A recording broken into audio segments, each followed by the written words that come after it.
Last week saw the biggest rail strike for decades. This week, tram drivers are on strike in South London. Workers at British Airways are being balloted to strike, as are postal workers. Teachers could be next. This summer, millions across the UK are set to ask for higher wages. Now, these people aren't asking for much, they just don't want to get poorer. Inflation in the UK is now 9.1%. That means that if you get a pay rise of 2%, you are in fact 7.1% worse off. But here's the thing. The government wants people to get poorer. That's not a negative side effect. It's literally their plan to reduce inflation. Here's Conservative MP Simon Clarke speaking to Sky News. So it's the right idea then for effectively rail workers to suffer a pay cut? Well, in the current situation with inflation, which is a real issue, we do have to be very, very sensitive that if we start having pay awards which take us close to double digits, then we are going to see this problem prolonged, and that is just the economic reality of where we find ourselves at the moment. And so is that a yes then? Well, I'm not. As I say, I'm not the legal employer in this dispute, and so I'm not going to substitute myself for Network Rail or for the train operating companies. But we do absolutely need to have an understanding across the wider public sector that we cannot have inflation-busting pay increases, because that will, in turn, drive the problem we're trying to solve. We all need to get poorer. What kind of serious person would agree with something so utterly ridiculous? Well, the Governor of the Bank of England, it turns out, but then again, Andrew Bailey earns £600,000 a year. Perhaps he's not too familiar with feeling the pinch. I suspect not. Then there's the Bank of International Settlements, the so-called Bank of Banks based in Switzerland.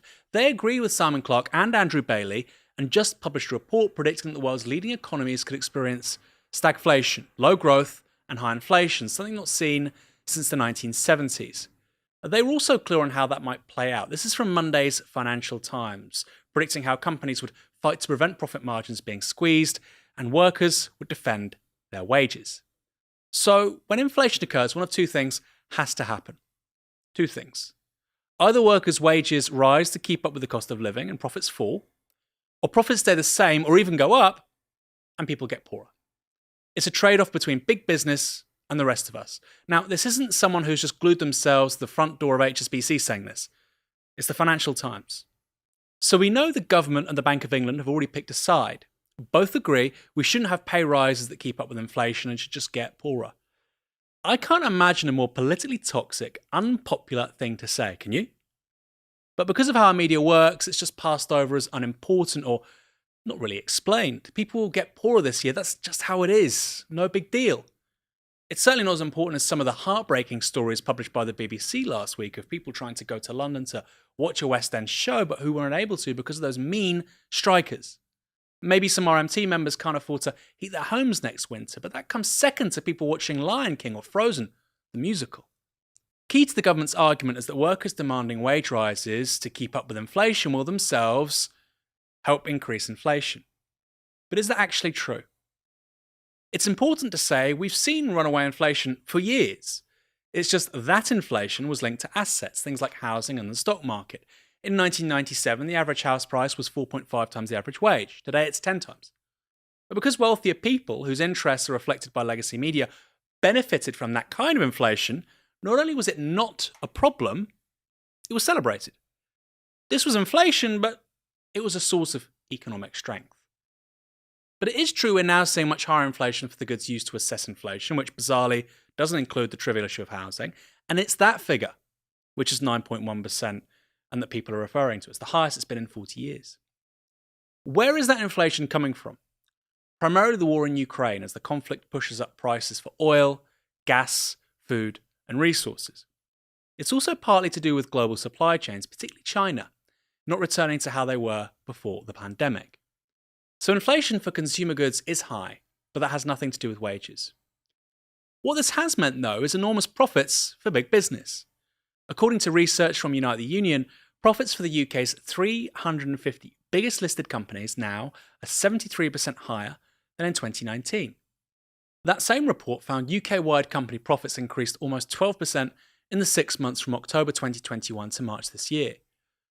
So real wages were falling while profits were rising.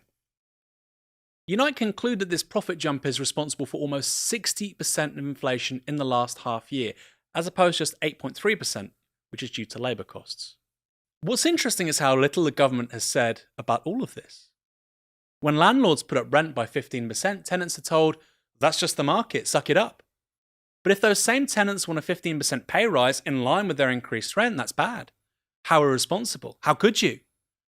And when private rail companies increase ticket prices by inflation, well, of course, that's natural. It can't be below inflation, don't be ridiculous. Yet when the workers employed by those same rail operators ask for pay rises in line with inflation, that's unacceptable.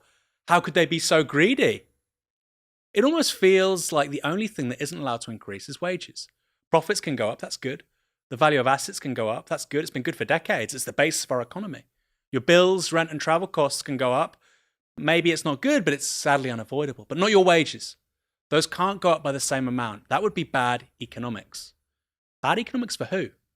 See how it works? But then there's the fact that falling real wages, which is what the government want, is the stupidest thing you could do during a recession because it will make a recession worse. Think about it. If you're a taxi driver and people are getting a 10% real terms pay cut, ask yourself, are they more or less likely to use your services? If you're in sales, are people more or less likely to buy what you're selling? If you own or work in a bar or cafe, if people are 10% poorer because their wages aren't staying up with the cost of living and prices, are they more or less likely to buy a coffee or meal? Can your workers afford to buy the products they themselves are serving? It's not rocket science. If workers don't get pay rises to keep up with inflation, economic demand will go down. Yet it turns out that the government, and even much of the Labour Party, the so-called opposition, well, they don't appear to understand that. What the government is doing is reckless and unpopular, but the media, they won't spell it out nor mention that there's an alternative of reducing profits because they're pushing a certain agenda. There's one thing workers need in a situation like this, one thing which decides whether profits are protected or they are. One thing. It's not a political party, by the way. That one thing is trade unions. High inflation is here, and the establishment's position is crystal clear. We're all meant to get poorer. They openly say it. And that's why you should support any workers on strike, any workers, because you share the same interests as them, for wages to go up and for big business, just this once, to take the hit. It's also why you need to be in a union yourself where possible and ask for higher wages. Nobody else is going to do this for you. And if business does take the hit and you get more money keeping up with inflation, well, it would certainly make a change, wouldn't it?